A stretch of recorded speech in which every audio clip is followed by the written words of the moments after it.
The Too Fast, Too Furious Skyline is getting really close to its completion. So in this video, we're going to bring you up to speed on all of the challenges we ran into in this build. We're going to talk about the accuracy and the amount of detail that went into making this car look exactly like what you saw on the big screen. So stick around in this video. I think you're going to like it, and we're going to all learn something today.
All right, guys, so it's been a minute. So just to recap, some people don't like this look. Not everybody's in love with the C West body kit. And certainly not everybody's in love with all the graphics that you're gonna see on this car in the coming days or in the next video.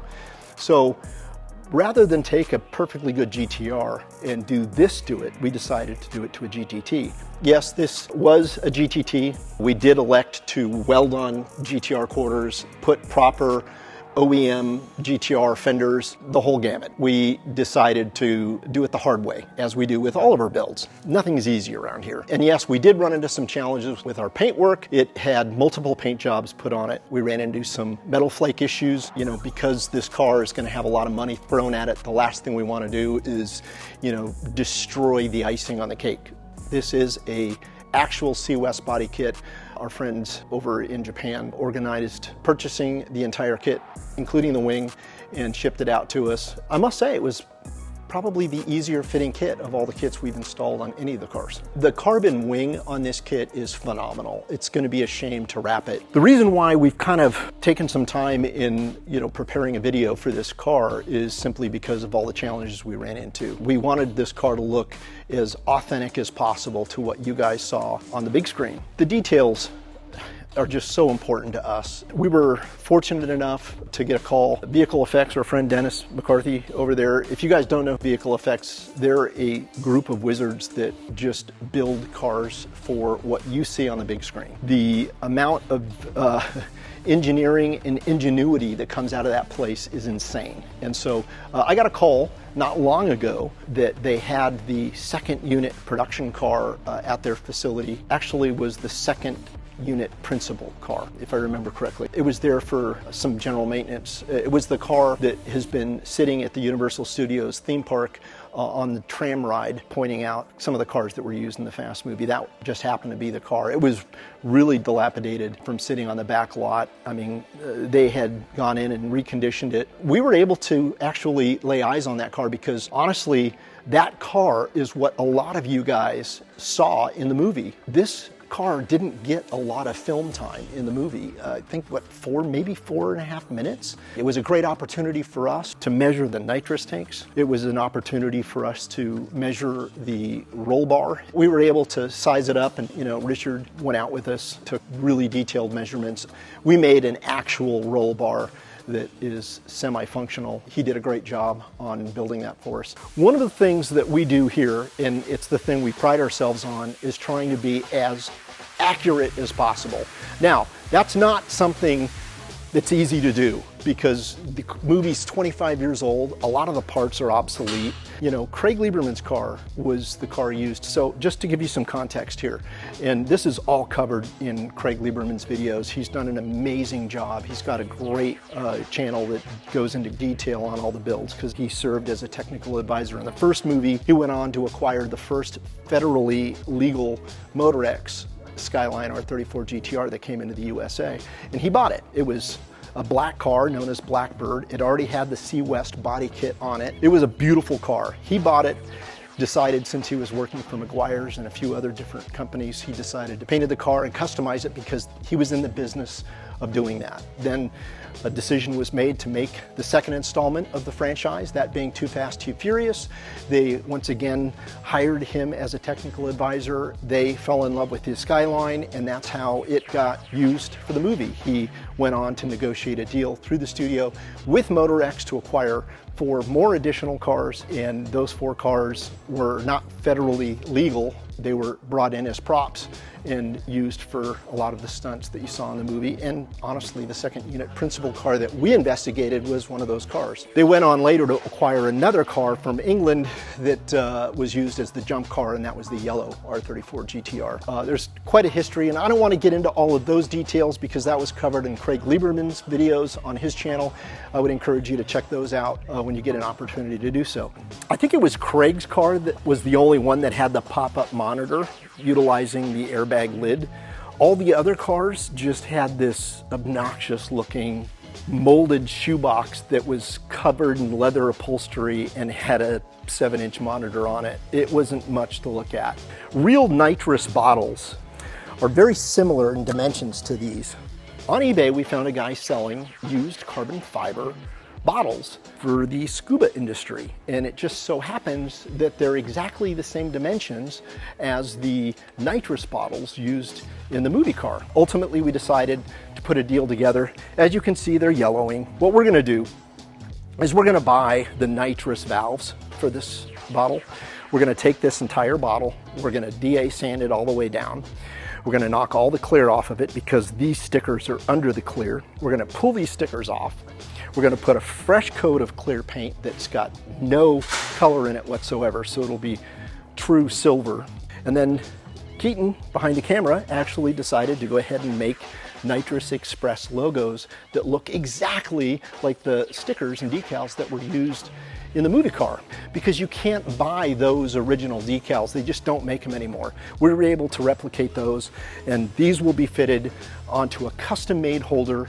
It's basically a pyramid shaped holder that fits in place of the passenger seat. We're making it to where it's removable.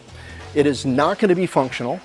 The car will run on nitrous, but it'll be running on nitrous from a tank located in the trunk. Why, do you ask? Because I don't know about you guys, but I don't feel comfortable sitting next to 3 hand grenades.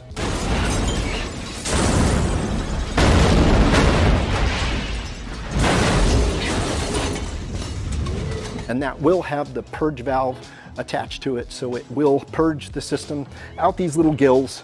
And if you recall, remember in the movie, there's actually 3 gauges located just under where the airbag would sit, and they're all boost gauges. And there is a very short clip that shows Brian O'Connor hitting the nitrous button, and all 3 gauges actuate at the exact same time. And then, of course, the scene of it boosting.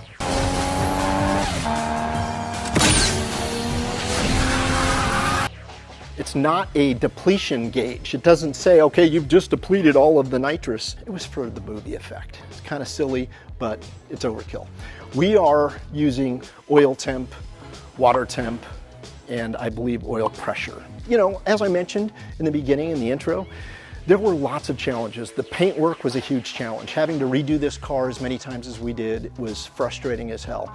But also the upholstery work. The upholstery came out great. I was advised this is the material that you should use because it's most accurate to the original movie car.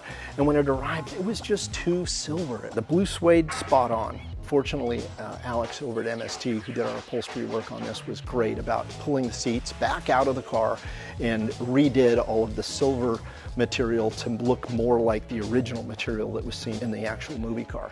I'm sharing this stuff with you guys because if you decide ultimately to build a car, pay close attention to this video. Look at all the work that goes into what we do and how we do it. Now, are we going to make a few changes? Are we going to take some of our own personal liberties with this build? Yeah, you're damn right. This has got an RB25 Neo motor. All the cars used in Too Fast, Too Furious were real Skyline GTRs. None of them were GTTs. So this car is going to Modern Image as a non-runner. It has not been aligned at all.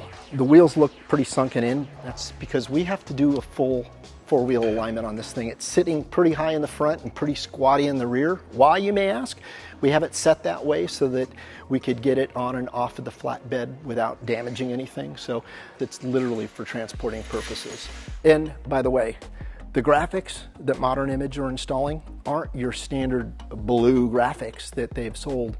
We've finally convinced the owner over there, and he's awesome. He's been great in working with us all these years. They are going to put a gradient on the main stripe graphics and the side graphics. The gradient will start out in silver and then extend into the full blue color that you see.